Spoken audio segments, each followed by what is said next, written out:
Hi friends, ಎಲ್ಲರೂ ಹೇಗಿದ್ದೀರಾ? I hope ಎಲ್ಲರೂ ಚೆನ್ನಾಗಿದ್ದೀರಾ ಅಂತ ಭಾವಿಸ್ತಾ ಈ ವಿಡಿಯೋನ ಸ್ಟಾರ್ಟ್ ಮಾಡೋಣ ಬನ್ನಿ. ಇವತ್ತು ನಾಷ್ಟಕ್ಕೆ ಬಿಸಿಬೇಳೆ ಬಾತ್ ಮಾಡ್ತಾಯಿದ್ದೀನಿ. ಹಾಗೆ ನನಗೆ ಶಂಖಪುಷ್ಪ ಹೂವಿನಲ್ಲಿ ಎಷ್ಟು ಸಿಕ್ಕಿದೆ ಅಂತ ಇದ್ರದ್ದು ಟೀ ಮಾಡಬೇಕು. ಆಮೇಲೆ ಅದನ್ನು ನಾನು ಬ್ಲಾಗಲ್ಲಿ ಹಾಕಲ್ಲ, ಶಾರ್ಟ್ಸಲ್ಲಿ ಹಾಕ್ತೀನಿ. ಸೊ ದಯವಿಟ್ಟು ಹೋಗಿ ಶಾರ್ಟ್ಸ್ಗಳನ್ನ ನೋಡಿ.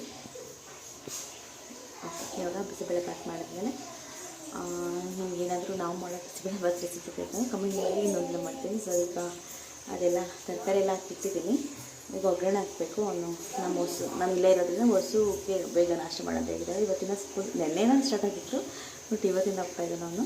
ಇದಕ್ಕೋಸ್ಕರ ಅವನು ಬಾಕ್ಸ್ ಕಟ್ಟಬೇಕಲ್ವ, ಬಾಕ್ಸ್ ಕಟ್ಟಬೇಕು ಮತ್ತು ನಾಷ್ಟ ಮಾಡಿಸ್ಬೇಕು. ಅದಕ್ಕೋಸ್ಕರ ಬೇಗ ಮಾಡೋಣ ಅಂತ ಹೇಳಿದ್ರು. ಒಗ್ಗರಣೆ ಹಾಕಬೇಕು, ಅದಕ್ಕೂ ಬಸ್ಸಲ್ಲಿ ಒಗ್ಗರಣೆ ಹಾಕಿದ್ರೆ ಕೆಲಸಕ್ಕೆ ಸರ್ ಹೋಗ್ಬಿಡುತ್ತೆ ಅಂತಾರೆ. ಸೊ ಇದನ್ನ ಆಮೇಲೆ ನಾನು ಕಂಟಿನ್ಯೂ ಮಾಡ್ತೀನಿ. ಫುಲ್ಲು ನೋಡಿ ವಿಡಿಯೋ. ಎಷ್ಟು ಫ್ರೆಶ್ ಆಗಿರೋ ಶಂಖಪುಷ್ಪ ಹೂವು ಸಿಗುತ್ತೆ ಇಲ್ಲಿ.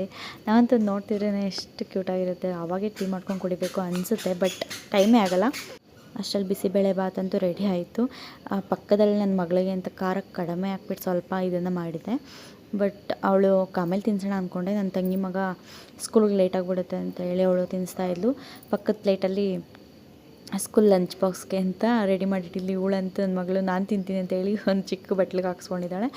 ಇದೆಲ್ಲ ಆದಮೇಲೆ ಅವ್ರನ್ನ ಮಲಗಿಸ್ಬಿಟ್ಟು ಇವಳು ಹೂವು ಪೋಣಿಸ್ಕೊಳಕ್ಕೆ ಅಂದರೆ ತೊಟ್ಟಿಲ್ದಿರೋ ಹೂವನ್ನೆಲ್ಲ ನಾವು ಹೂವು ಕಟ್ತೀವಿ, ಅದನ್ನ ಲಾಸ್ಟಲ್ಲಿ ತೋರಿಸ್ತೀನಿ.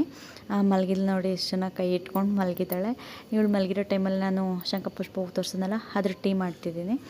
ಮಾಡಿಬಿಟ್ಟು ನೋಡಿ, ಇದರಲ್ಲಿ ಕಲರ್ ಗೊತ್ತಾಗುತ್ತೆ. ಆದರೆ ಈಗೆಲ್ಲ ನೋಡೋಕ್ಕೆ ಮಾತ್ರ ಸಕ್ಕತ್ತಾಗಿರುತ್ತೆ ಕಲರು. ಸೊ ಇದೆಲ್ಲ ಇದ್ದಾಯಿತು, ಶಂಖಪುಷ್ಪ ಟೀನ ಕುಡ್ದಾಯಿತು.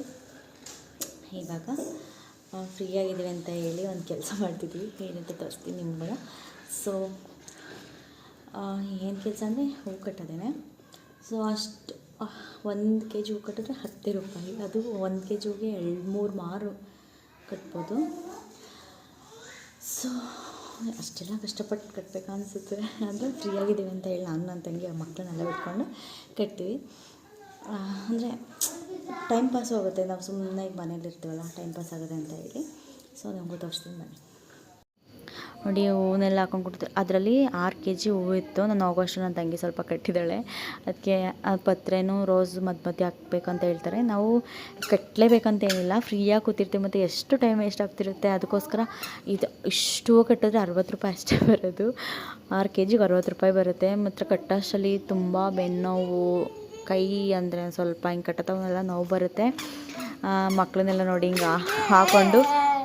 ಹಿಂಗೆಲ್ಲ ಹಾಕ್ಕೊಂಡು ಕೊಡ್ತಾ ಇರ್ತೀವಿ. ಪಾಪ ಅದ್ರ ಪಾಡ್ಗೆ ಆಟಾಡ್ತಿತ್ತು. ನಿಜವಾಗ್ಲೂ ಇಷ್ಟು ತೀಟೆ ಮಕ್ಕಳನ್ನ ಇಟ್ಕೊಂಡು ಹೂವು ಕಟ್ಟೋದೇ ಒಂದು ದೊಡ್ಡ ಸಾಹಸ.